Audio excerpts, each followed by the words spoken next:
दिल्ली में शिक्षा क्रांति लाने को बड़ा मुद्दा बताकर आम आदमी पार्टी चुनाव में उतरती है। आज के एपिसोड में हम जिस वीआईपी सीट की कहानी बताने जा रहे हैं, इस सीट से पहले शिक्षा मंत्री चुनाव लड़ा करते थे। इस बार सीट वही है, लेकिन चेहरा बदल गया है। हालांकि नया चेहरा भी शिक्षा से ही जुड़ा हुआ है। आपने सही पहचाना, हम बात कर रहे हैं दिल्ली की एक और वीआईपी सीट पटपड़गंज की, जहां से आम आदमी पार्टी ने अवध ओझा यानी ओझा सर को मैदान में उतारा है। अब तक दिल्ली की पटपड़गंज विधानसभा सीट मनीष सिसोदिया की सीट रही है। सिसोदिया अभी इसी सीट से विधायक है। हैरानी की बात यह है कि जिस मनीष सिसोदिया को आम आदमी पार्टी शिक्षा क्रांति का जनक बताती रही है, इस बार उनकी ही सीट बदल दी गई है। सिसोदिया को दूसरी विधानसभा सीट जंगपुरा से मैदान में उतारा गया है। सबसे पहले हम आपको बताते हैं कि 2025 के चुनाव में पटपड़गंज सीट पर किस किस के बीच लड़ाई है। इस सीट पर जहां आम आदमी पार्टी से अवध ओझा चुनावी मैदान में है, तो वहीं बीजेपी ने यहां से एक बार फिर रविंद्र सिंह नेगी को टिकट दिया है। नेगी ने 2020 के विधानसभा चुनाव में मनीष सिसोदिया को कड़ी टक्कर दी थी।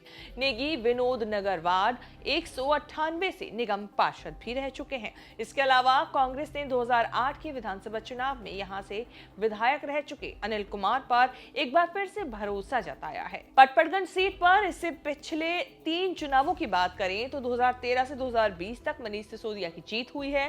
2013 में सिसोदिया 11,746 वोट से जीते थे, 2015 में 28,761 वोट से और 2020 में उन्होंने जीत की हैट्रिक लगाई थी।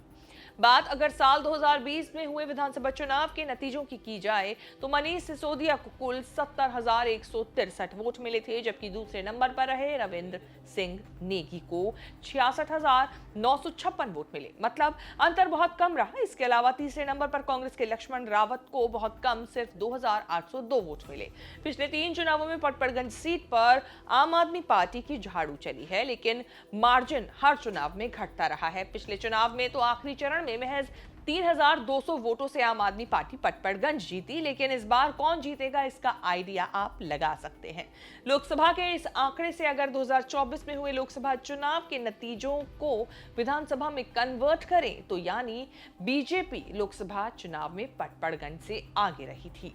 पटपड़गंज मिश्रित जातीय आबादी वाला क्षेत्र है। जातीय समीकरण की बात की जाए तो यहाँ पूर्वांचली और पहाड़ी वोटर्स निर्णायक भूमिका निभाते हैं। सबसे ज्यादा करीब 25% पूर्वांचली वोटर हैं। इसके अलावा 20% पहाड़ी वोटर हैं। कुल 12% ब्राह्मण वोट हैं। गुर्जर और दलित वोटर्स की संख्या 8 से 10% है। इसके अलावा 5 से 6% मुस्लिम वोटर्स हैं। पटपड़गंज विधानसभा के अंतर्गत शहर के अलावा गांव वाला और झुग्गी बस्तियों वाला भी काफी क्षेत्र है। अवध ओझा के फेवर में जो फैक्टर काम कर सकता है वो ये है कि अवध ओझा खुद यूपी के पूर्वांचल से आते हैं और यहाँ सबसे ज्यादा संख्या पूर्वांचलियों की ही है, जिसका सीधा फायदा अवध ओझा को मिल सकता है। नया चेहरा होने की वजह से आम आदमी पार्टी के खिलाफ एंटी इनकम्बेंसी कुछ हद तक कम हो सकती है। कोचिंग चलाते हैं, चेहरा पॉपुलर होने का फायदा मिल सकता है और साथ ही कहा यह भी जा रहा है कि इस क्षेत्र में बड़ी संख्या में उनके स्टूडेंट्स भी आते हैं, जिसका फायदा भी अवध ओझा को मिल सकता है।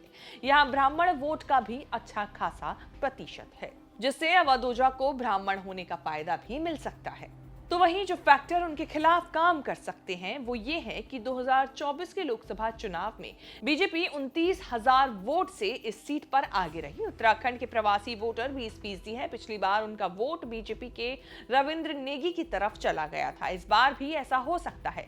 निगम चुनाव में बीजेपी ने 4 में से 3 सीटें जीती थी। 2013 में अब तक लगातार आपका मार्जिन कम होता जा रहा है। सिसोदिया के जेल जाने का असर भी चुनाव पर पड़ सकता है। पिछली बार बीजेपी बहुत कम अंतर से हारी थी। कांग्रेस को पिछली बार बहुत कम वोट मिले थे। इस बार वोट बढ़े तो आपके लिए मुश्किल हो सकती है। कहने का मतलब यह है कि इस बार कांग्रेस खेल कर सकती है। जीत भी नहीं पाई तो समीकरण जरूर गड़बड़ा सकती है। कुल मिलाकर देखा जाए तो अवध ओझा ने माहौल तो खूब बना लिया है। बीते दिनों नामांकन रद्द होने की खबरों को लेकर भी चर्चा में आई, लेकिन फिर सब ठीक हो गया। विरोधी कह रहे हैं कि माहौल क्रिएट करने के लिए वो ऐसा खेल खेल रहे हैं। मौजूदा हालात और आंकड़ों को देखा जाए तो मुख्य टक्कर आम आदमी पार्टी और बीजेपी के बीच लग रही है। रिपोर्ट देखकर आपने काफी हद तक ये अंदाजा लगा लिया होगा कि अब की बार इस सीट से कौन चुनाव जीत सकता है। आपको हमारी ये रिपोर्ट कैसी लगी, कमेंट करके जरूर बताएं। इस तरह की खबरें आगे भी देखने के लिए बने रहें न्यूज़ तक के साथ।